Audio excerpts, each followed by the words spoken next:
오늘은 파동의 첫 단어 스넬의 법칙에 대해서, 굴절 법칙에 대해서 배워봅시다. 이걸 수업 시간에도 했겠지만 증명 과정이 문제 푸는 어떤 이해도적인 입장에서 굉장히 중요하기 때문에 꼭 여러분들이 알고 넘어갔으면 좋겠어요. 일단 스넬의 법칙, 굴절 윤리라는 걸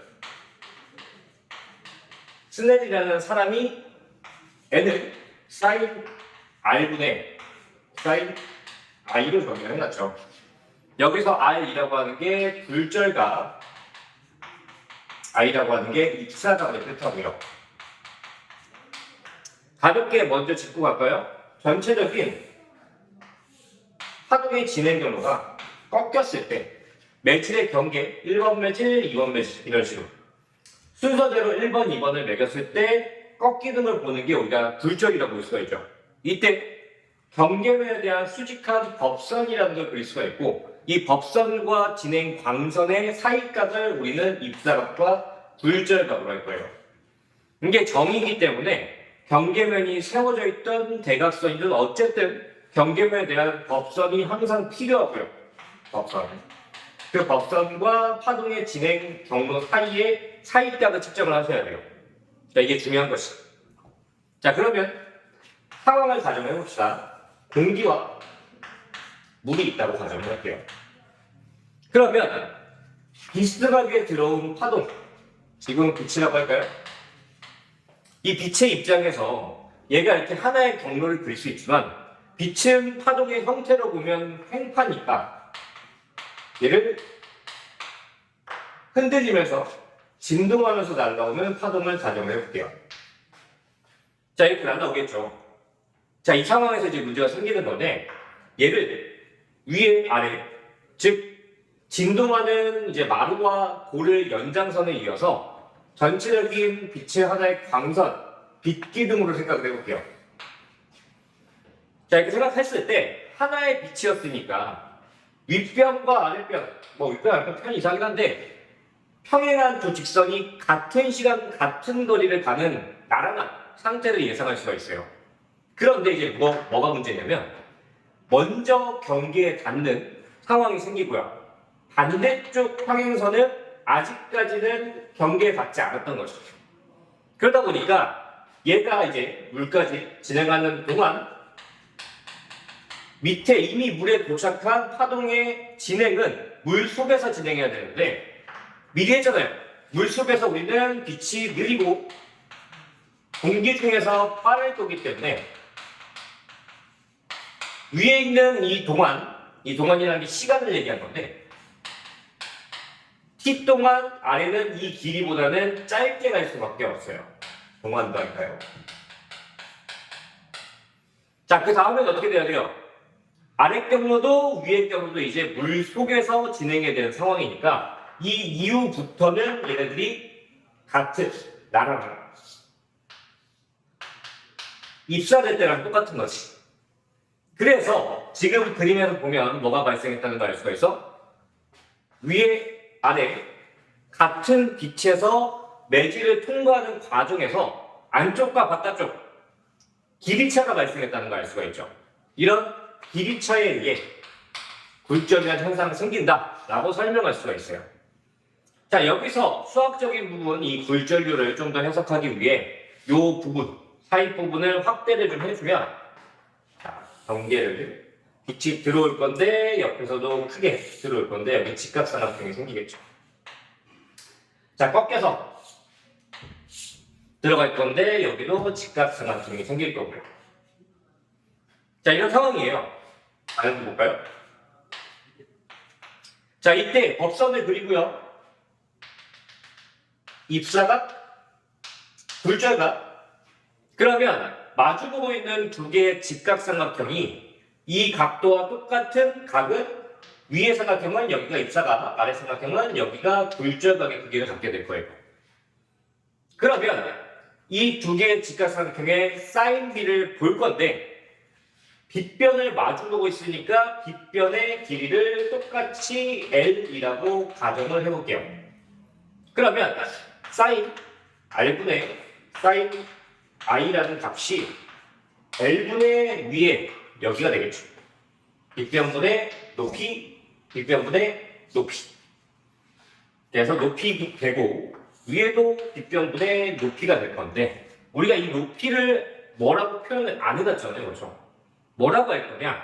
얘를 람다 1 밑에 있는 부분을 람다 2라고 설정을 할 거예요. 여기에 람다 2, 람다 1이 들어가는 거죠. 이거에 대한 이해가 좀 필요한데 굴절이든 뭐든 파동성에 의해서 파동이 변화가 일어나도 진동수는 일정하다라는 게 이 파동학의 베이스로 깔려 있어요. 진동수, 1초 동안에 진동하는 횟수라는 건 파동이 최초로 파원에서 발생할 때 결정되었고 걔가 진행하면서 외부 간섭에 의해서 변하는 수치가 아니다. 이렇게 정의가 되어 있는데 자세한 건 이 지금 물리 원에서보다는 좀 더 상위 교과에서 다룰 거고 지금은 이걸 하나의 기정사실로 깔고 넘어갑시다. 그래서 여기서 진행한 거리가 몇 번 진동했냐, 파장이 몇 번 반복됐냐에 결정될 수가 있는데 진동수가 같으니까 람다 1으로 몇 번, 람다 2로 몇 번 그럼 결국 같은 비가 약분되어서 거리비가 파장비가 될 수가 있는 거예요. 무슨 말인지 됩니까? 횟수를 n번이라고 합시다. n은 헷갈릴 것 같은데요? 뭐 k번이라고 할까요? 위에 n이 있으니까 헷갈릴 것 같아요. k로 바꿀게요. 그러면 첫 번째 진행거리, 이제 공기에서 진행거리를 우리는 k 곱하기 람다 1이라고 볼 수가 있고요. 물에서 진행거리를 k 곱하기 람다 2라고 볼 수가 있잖아요. 그러니까 이 두 개를 길이비를 본다는 거.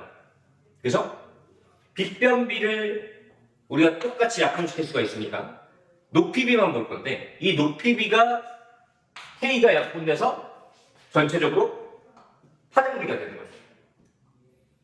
자, 그 다음에 이 다음은 이제 쉬워요.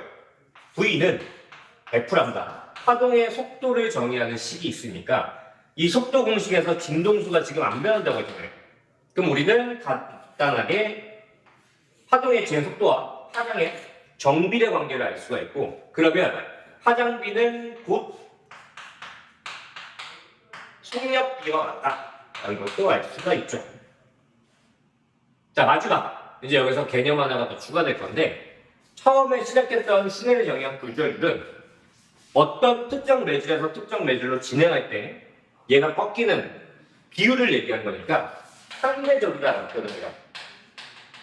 제가 상대 굴절율이다라고 표현하기도 하는데 매질 자체적인 특성값으로 절대 굴절율이라는 게 있어요. 자, 얘는 진공 상태에서 특정 매질, 모든 물질을 진공 상태에서 진행시켰을 때 스넬의 법칙의 굴절율이 몇을 갖냐 이걸 물질의 특성값으로 만들어 놓은 거야. 그래서 N은 V2분의 V1까지 우리가 이쪽에서 정의해놨던 속력비를 그대로 쓸 건데요. 여기서 V1이라는 게 진공에서 진행 속도니까 빛이라면 광속이 되겠죠.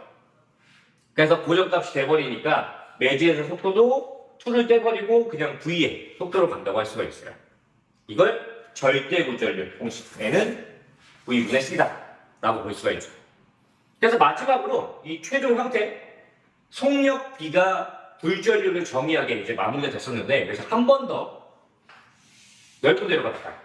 한 번 더 V2분의 V1이라는 식을 여기 있는 절대 굴절율을 이용해서 N2분의 C분의 N1분의 C로 바꿀 수가 있죠.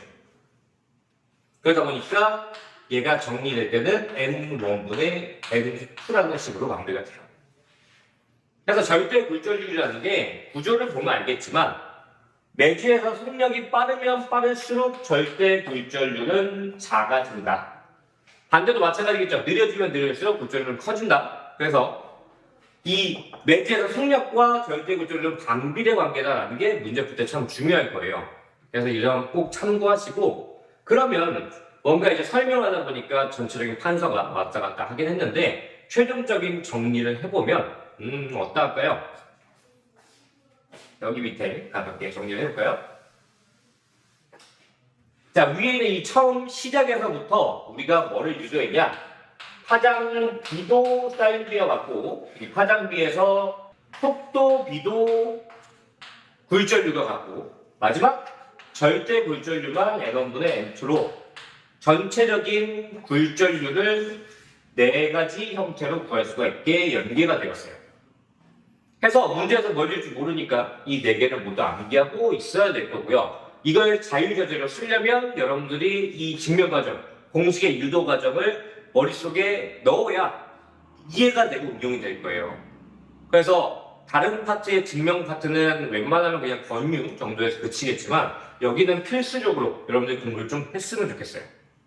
그래서 얘를 이용한 문제는 다음 시간에 풀어봅시다.